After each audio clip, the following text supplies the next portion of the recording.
Hey, what's up everyone? How you doing? It's John. And in this video I want to talk about F-Zero and the franchise itself. In my opinion, it's a franchise that Nintendo has neglected far too long. Now I'm excited that they have released recently a F-Zero 99 for the Switch. If you own a Switch and you have a Nintendo Switch Online account, you can download it for free. I encourage you guys to do so if you haven't done so already. It's you against 98 other players, hence the 99 name. It's 99 racers.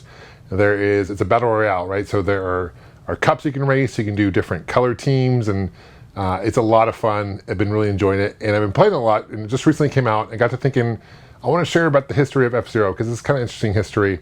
It's a franchise, along with Wave Race, in my opinion, that Nintendo has neglected, that really there needs to be a new one, right, updated version.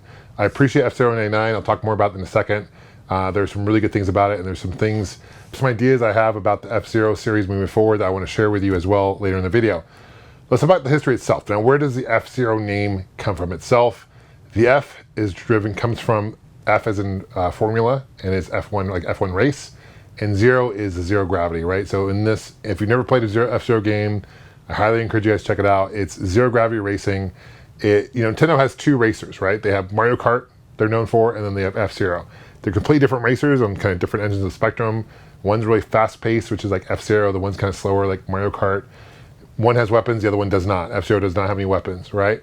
So the first F-Zero actually was released in 1990 for both the Super Famicom and Super Nintendo. It was a launch title for both. I remember picking up the Super Nintendo back in the day. It came packed in with Super Mario World, which is an awesome pack-in, still one of the best games with the platform. But F-Zero was the first game I picked up outside the console, right? And it really showed off what they called Mode 7 graphics. 3D style graphics that frankly the Genesis, the Mega Drive during the time could not do. It really set the Super Nintendo apart from the Genesis and other consoles during the time. Pilot Wings was another example that was a launch title that used the Mode 7. The Super Star Wars series that I love also used Mode 7. There's a handful of games that use Mode 7. But F-Zero itself, great game. 4 players you can choose from, right? I prefer Wild Goose. He's my go-to. He's the green one. They all have their different abilities. Wild Goose can take a lot of damage, but he's kind of slower than the other characters for the most part. And they're in most games. There's a few F-Zero games that they're not in, which is interesting. But yeah, Super Nintendo really set the standard.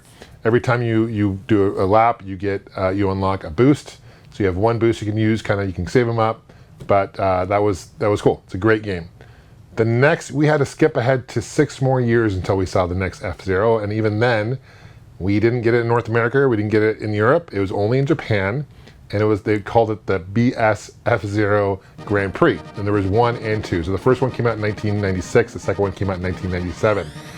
I'm not quite sure what BS stands for, I don't know. It came out for this Tateleview, which was kind of a satellite system that was an attachment to the Super Nintendo, so you could download it. There was no official F-Zero 2 per se. This was kind of an unfinished version of it. These are shorter games, they're kind of smaller. They're kind of reskins of the original carts, right, that you play as the characters. Different tracks. There's 1 and 2, and the difference is basically just the tracks that you can play. And if you have a chance to play them on emulator, I encourage you guys to check them out. That's the great thing about emulation. You can play these games that you normally wouldn't because they weren't released in certain markets. Great follow-up to the F-Zero series, but again, that was 6 to 7 years later. So again, kind of neglected it, right? In 1996, interesting enough, they were going to release a game for the Virtual Boy. It was going to be called Zero Racers. It was going to be part of the F-Zero's franchise. I think it would look really good on the Virtual Boy in 3D. Unfortunately, never saw the light of day. A bunch of other games did not come out that were planned. Like they were going to make a new Mario Kart game for the Virtual Boy, and that never came out. So didn't see the fruition, didn't come out to fruition, unfortunately, but that would have been really cool. So I'm not sure if there's any unfinished ROMs or not floating out there, perhaps.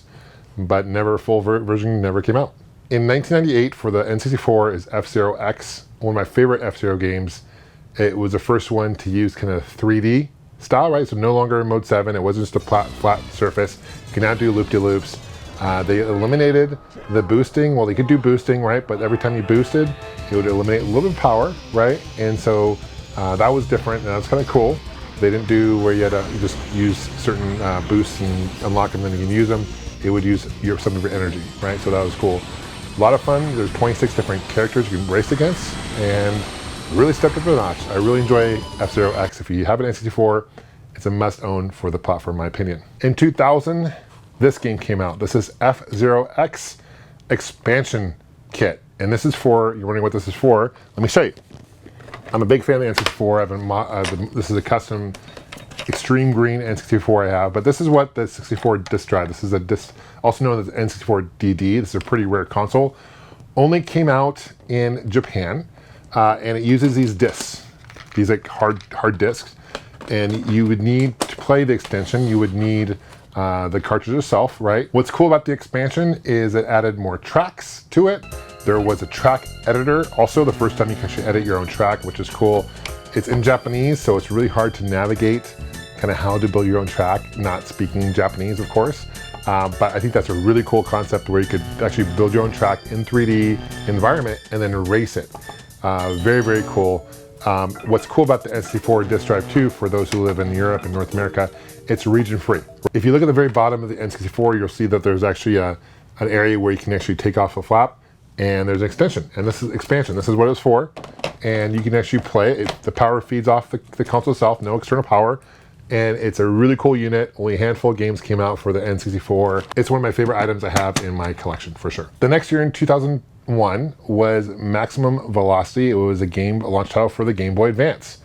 You went back to the Mode 7, different characters, different racers in this game, right? The Wild Goose is not in this version.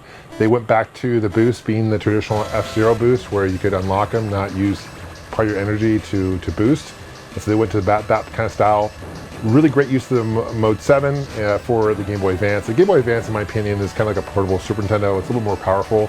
So a lot of the games that were for N64, so a lot of the games you see for the Super Nintendo were ported over, could port very well over to the Game Boy Advance. So really fun game, launch title. I purchased it when I got my Game Boy Advance for sure, and it got great reviews, a lot of fun for sure. 2003, so 20 years ago, was a big year for F-Zero. So there were several games released, right? The first one was FZero GX for the GameCube.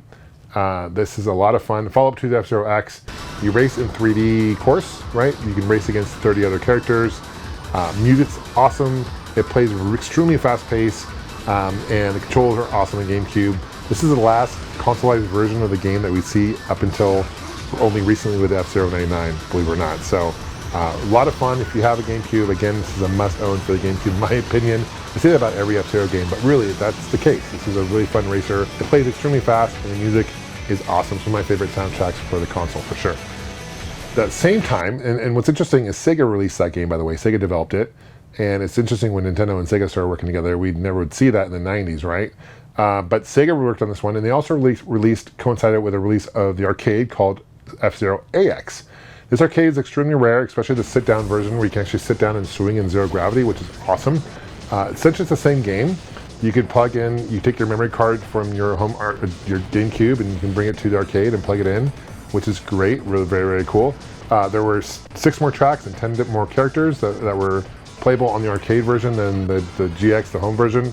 Although I heard that you can unlock those at home on the GameCube, although it's pretty complicated and hard to do, but I heard it's possible to do that.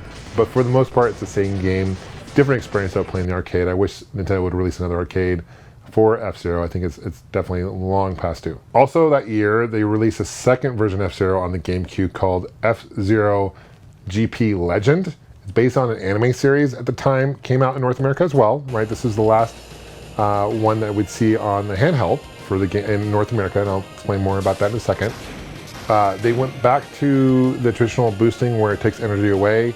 It's you against a bunch of different racers at the same time. They did add a story mode, which is cool, kind of unique, and the graphics are a lot of fun. It's kind of an anime character. The story mode's a lot of fun. It's very unique. It's got great reviews. They definitely improved the Mode 7 graphics opposed to Maximum Velocity, the one that came out several years prior. This is also one to check out for the Game Boy Advance. The following year, 2004, was the last one we'd see for a while, sadly, and this was FZero Climax. This only came out in Japan. We see a trend here, right? A lot of them only came out in Japan. This is the last one for the Game Boy Advance. Mode 7, of course, again, visually this is the best Mode 7 game you'll find for F-Zero.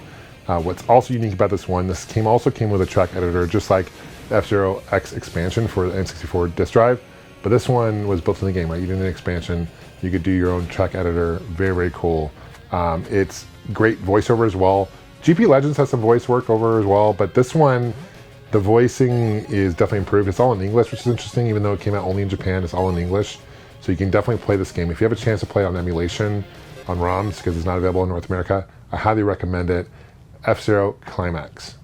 So that leads us to FZero 99. So let's fast forward another 19 years to today, and now we finally have a game. Now I know some gamers are disappointed because they're hoping for a new updated version for the Switch that would be like newer graphics, 3D environment, and I was kind of hoping for that too, right? But this FZero 99 is unique in the sense that it's you against 9 other players. You can play online, which is also very cool. It's new to the series, and it's a lot of fun. You can choose, you can like reskin some of the racers, right? There's upgrades. There are cards, backgrounds that you can upgrade. You get tickets. You can race online, different Grand Prix.